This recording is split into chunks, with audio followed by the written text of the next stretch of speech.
আসসালামু আলাইকুম। ব্লাড গ্রুপের দ্বিতীয় এপিসোডে সবাইকে স্বাগত। আজকে আমরা একটা ইন্টারেস্টিং বিষয় শিখতে যাচ্ছি, সেটা হলো আজকে তোমাদের বাচ্চা কাচ্চার ব্লাড গ্রুপ কী হবে আমরা সেটা নির্ণয় করব।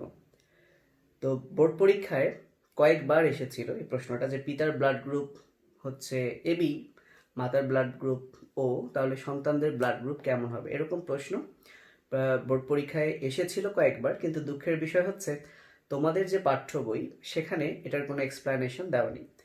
তো চলো কথা না বাড়িয়ে আমরা শুরু করি। তবে বলে রাখি শুরুতেই, এটার জন্য কোনো প্রিভিয়াস নলেজ লাগবে না, যে না আমাকে আগে কিছু জানতে হবে কিনা। তারপরেও ব্লাড গ্রুপের আমার ফার্স্ট যে এপিসোডটা সেটা যদি তোমরা দেখতে চাও তাহলে আই বাটনে ক্লিক করতে পারো। তো শুরু করি। প্রথমে আমরা প্রশ্নের ধরনটা একটু দেখি যে কিভাবে প্রশ্ন আসে আর কি। তো প্রথমেই মনে করো এটা একটা পুরুষ, এটা হচ্ছে পুরুষের সাইন, আর এটা হচ্ছে স্ত্রীর সাইন। এটা অবশ্য যারা এবার পরীক্ষার্থী তাদের জানার কথা, কিন্তু যারা এবার নিউ সেকেন্ড ইয়ার তারা হয়তো বা নাও জানতে পারো। এটা নিয়ে একটু হালকা ধারণা দিই। তো এই চিহ্নটাকে বলা হয় মার্স আর এটাকে বলা হয় ভেনাস। তো বলে রাখি এটা বলতে পুরুষ বোঝায়। খেয়াল করে দেখো আগেকার পুরুষরা কি করতো। হ্যাঁ দেখো তো, এই জিনিসটা তীরের মতো লাগছে না, আর এটা একটা ঢাল। তো আগেকার পুরুষরা কি করতো, তারা মারামারি করতো জন্তুর সাথে, হ্যাঁ বন্য প্রাণীর সাথে, বন্য মানুষের সাথে। তো তারা সবসময় একটা ঢাল রাখতো আর কি তীর রাখতো। তো এটা নির্দেশ করে এটা হচ্ছে পুরুষ। আর আগেকার মেয়েরা কি করতো, তারা সবসময় সাজুগুজু করে থাকতো। ওকে, তো এটা হচ্ছে একটা আয়নার মতো দেখতে, এটা হচ্ছে আয়নার হ্যান্ডেল।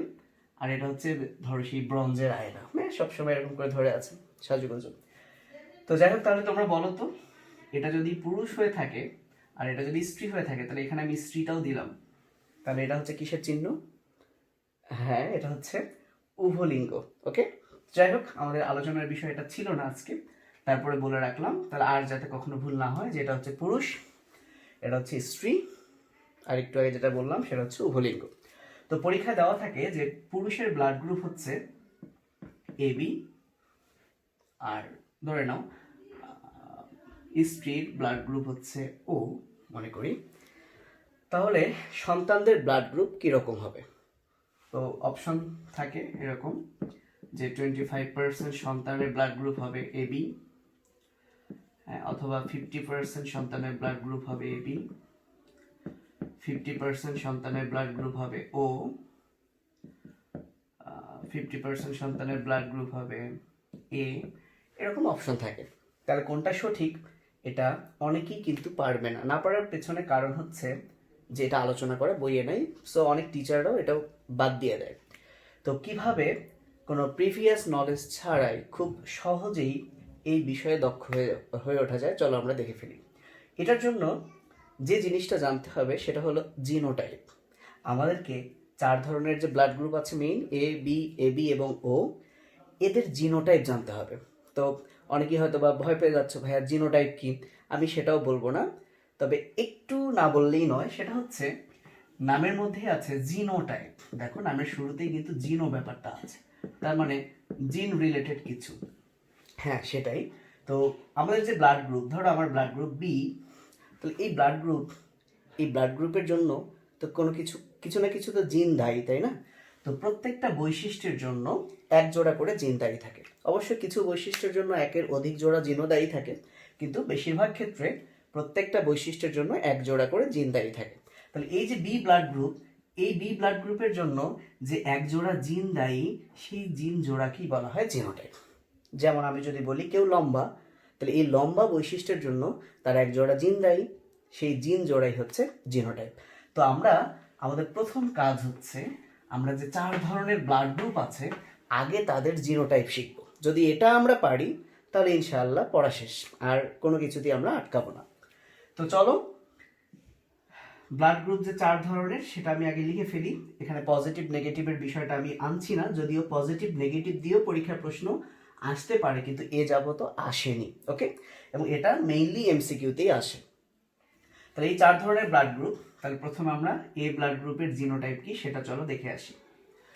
আচ্ছা খেয়াল করো তো, এ ব্লাড গ্রুপ মানে আগের ভিডিওতে কিন্তু আমি বলেছিলাম যে এ ব্লাড গ্রুপ মানে এ বলে কিছু একটা আছে, সেটা হচ্ছে অ্যান্টিজেন আছে।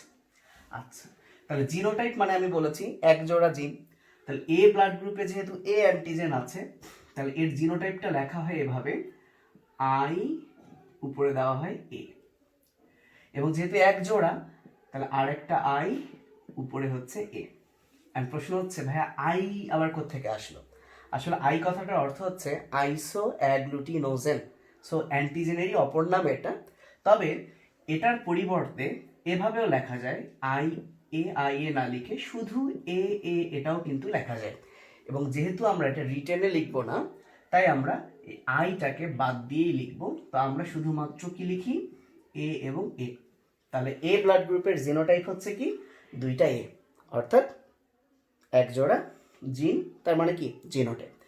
তবে এ ব্লাড গ্রুপের জিনোটাইপ আরও একটা আছে, সেটা হলো এ এবং ও। এখন প্রশ্ন হচ্ছে ভাইয়া এটা কেন? খেয়াল করে দেখো তো, এর সাথে যদি ও মিলাই তাহলে কিন্তু এ হয়। যারা এই ব্যাপারটা বুঝলো না তাদেরকে আমরা বলি, তাদেরকে আমি একটু বোঝাই। আচ্ছা, ও মানে কি? ও মানে কি জিরো, নাই, তাই না? এটা আগের ক্লাসে আমি শিখেছিলাম ও মানে নাই। খেয়াল করো তো, ধরো আমার এই হাতে একটা কলম আছে আর এই হাতে কোনো কিছু নাই। আচ্ছা, এই কলম আছে আর নাই এই দুইটাকে যদি আমি মিলাই তাহলে কি থাকছে? কলম। তার মানে এ একটা অ্যান্টিজেন, কিন্তু ও মানে কিন্তু কোনো কিছু নাই। তাহলে যে জিনিসটা আছে তার সাথে যদি যেটা নাই তাকে মিশাই তাহলে আছে যেটা, এটাই তো প্রকাশ পাবে। তো এই কারণেই এ ব্লাড গ্রুপের কিন্তু এটাও হচ্ছে একটা জিনোটাইপ। তাহলে এই দুইটার মধ্যে পার্থক্য কি? তো তোমরা একটা শব্দ অবশ্যই শুনেছো, সেটা হচ্ছে জাইগোট। কি শুনেছো তোমরা? জাইগোট। আচ্ছা, আমি যদি বলি জাইগোটকে কেন জাইগোট বলা হয়, বলো তো কেউ? জাইগোটকে আমি বলে দিই, কারণ কেউ তো বলছো না, এটা তো রেকর্ডেড ভিডিও, সামনে কেউ নাই। জাইগোটকে জাইগোট বলার কারণ হচ্ছে, জাইগো এই কথাটার অর্থ হচ্ছে জোড়া। যেহেতু শুক্রাণু এবং ডিম্বাণু মিলিত হয়ে একটা জোড়া তৈরি করে, এবং জোড়া মানেই যেহেতু জাইগো, তাই এটাকে বলা হয় জাইগোট। যেমন তোমরা কোষ বিভাজনে একটা উপপর্যায়ের নাম শুনেছ, জাইগোটিন, অর্থাৎ যে উপপর্যায়ে ক্রোমোজোমগুলো কি জোড়া বাঁধে, তাই তো? আচ্ছা, তো আজকে আমরা যে শব্দটা শিখবো সেটা হচ্ছে জাইগাস। তাহলে জাইগাস একটা শব্দ, যেহেতু জাইগো আছে তাহলে জাইগাস মানেও কি জোড়া বোঝাচ্ছে। এখন এই জাইগাস দুই ধরনের, একটা হচ্ছে হোমোজাইগাস আর একটা হলো হেটারোজাইগাস। হোমো শব্দটার অর্থ হচ্ছে সম বা একই, আর হেটারো মানে হচ্ছে ভিন্ন। কেন এই দুইটা শব্দ আমরা এখানে আনলাম খেয়াল করে দেখো, এখানে যে একজোড়া জিন, এই জিনগুলো কিন্তু দেখতে একই রকম, তার মানে এটা একটা জোড়া অর্থাৎ জাইগাস। যেহেতু একই রকম তাহলে এই জিনোটাইপটাকে আমরা বলবো হোমোজাইগাস। ওকে, আর এখানেও এক জোড়া জিন, কিন্তু এখানে যেটা এই দুইটা ভিন্ন, তাহলে এই জাইগাস বা এই জোড়াটাকে আমরা বলবো হেটারোজাইগাস। ওকে, আশা করি এটা বুঝতে পেরেছো। তাহলে তোমরা যদি এ ব্লাড গ্রুপের জিনোটাইপটা বুঝতে পারো, তাহলে আমি শিওর যে বি ব্লাড গ্রুপের জিনোটাইপ কি হবে সেটা তোমরা এমনি এমনি বলতে পারবা। আমি জানি তোমরা মনে মনে বলছো, আমি সেটা লিখে ফেলি। তাহলে বি ব্লাড গ্রুপের জিনোটাইপ হচ্ছে বিবি বা বি ও। ওকে, তাহলে আমাদের দুইটা ব্লাড গ্রুপের জিনোটাইপ হয়ে গেল, বাকি রইল আর কয়টা? দুইটা। তাহলে চলো এই দুইটা ব্লাড গ্রুপ কি হবে খেয়াল করো। এ বি, অনেকে মনে করতে পারো যে ভাইয়া এ এর জন্য আমরা নিয়েছি এ এ, বি এর জন্য নিয়েছি বি বি, তাহলে এ বির ব্লাড গ্রুপ হবে এরকম, অথবা এ ও বি ও এরকম। কিন্তু না, খেয়াল করে দেখো, আমরা বলেছি যে জিনোটাইপ হতে হবে এক জোড়া জিন, কিন্তু এখানে তো চারটা হয়ে গেল, দুই জোড়া হয়ে গেল। তাহলে এবিও ব্লাড গ্রুপের জিনোটাইপ হচ্ছে একটা এ থাকবে একটা বি, অর্থাৎ এই দুইটাকে মেশালে আমরা কি এ এবং বি পাবো। ওকে, অথবা তোমরা চাইতে পারো যে না তাহলে আরেকটা ও দেই, তাহলে তো তিনটা হয়ে যাচ্ছে, তাহলে ও হবে না, এবির ব্লাড গ্রুপ শুধু, এবির জিনোটাইপ শুধু এক ধরনের, সেটা হচ্ছে কি এ বি। অ্যান্ড লাস্টলি ও এর যে ও ব্লাড গ্রুপের যে জিনোটাইপ, যেহেতু ও মানে নাই, তার জিনোটাইপ হচ্ছে ও। তাহলে এই এতটুকু যদি কোনো স্টুডেন্ট মনে রাখতে পারে যে কোন ব্লাড গ্রুপের জিনোটাইপ কি, তাহলে ইনশাআল্লাহ আমাদের কাজ 50% শেষ।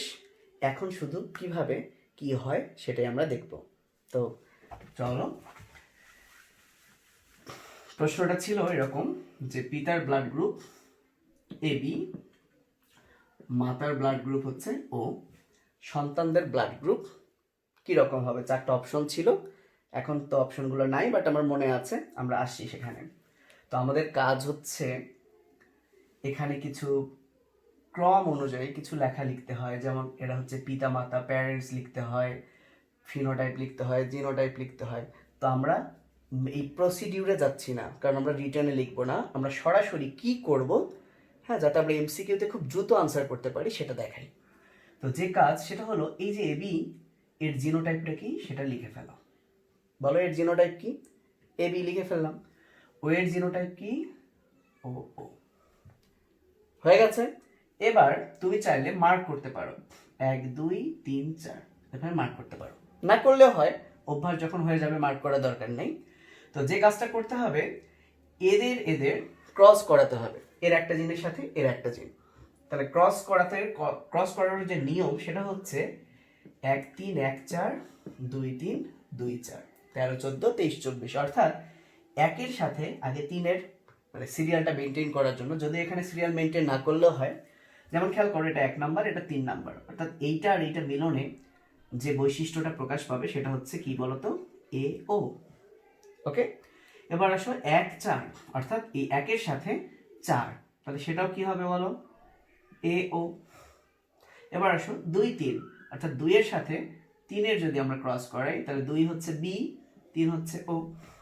আর শেষেরটা হচ্ছে 2 4, অর্থাৎ 2-এর সাথে আমরা কি 4-এর ক্রস করাবো, তাহলে 2 কি বি, 4 কি ও। তাহলে খেয়াল করো এই দুই ব্যক্তির ক্রস করানোর ফলে 4টা সন্তান আমরা পেলাম, বা 4টা ব্লাড গ্রুপ আমরা পেলাম। এবং এই 4টা ব্লাড গ্রুপ কি ব্লাড গ্রুপ তোমরা দেখো তো? এও মানে কি মনে আছে? এও কার ব্লাড গ্রুপ? এ। এও কার ব্লাড গ্রুপ? এ। আচ্ছা, বিও কার ব্লাড গ্রুপ? বি। বি। তাহলে খেয়াল করো আমরা 4টা সন্তান পেয়েছি, যার মধ্যে 2টো সন্তানের ব্লাড গ্রুপ এ এবং 2টো সন্তানের ব্লাড গ্রুপ হচ্ছে বি। তাহলে যেহেতু সন্তান 4টা, তাহলে 100% সন্তানের মধ্যে অর্ধেক সন্তানের ব্লাড গ্রুপ কি? এ, আর অর্ধেক সন্তানের ব্লাড গ্রুপ কি? বি। তার মানে এবি এবং ও এর পিতা এবি, মাতা ও, এদের যদি বিয়ে দেওয়া হয় তাহলে 50% সন্তানের ব্লাড গ্রুপ হবে এ এবং 50% সন্তানের ব্লাড গ্রুপ হবে বি। তাহলে অপশনে এই দুইটার যেটা ছিল সেটাই হচ্ছে আনসার, এবং এটা বহুপদীতেও থাকতে পারে। আশা করি ব্যাপারটা বুঝতে পেরেছ। তো আমরা টেস্ট পেপারে এ ধরনের আরও যে প্রবলেমগুলো আছে ইনশাল্লাহ এপিসোড 3-তে সেইগুলো টেস্ট পেপার ধরে ধরে সব কিছুর ব্যাখ্যা করব। আজকে এ পর্যন্তই, ধন্যবাদ সবাইকে।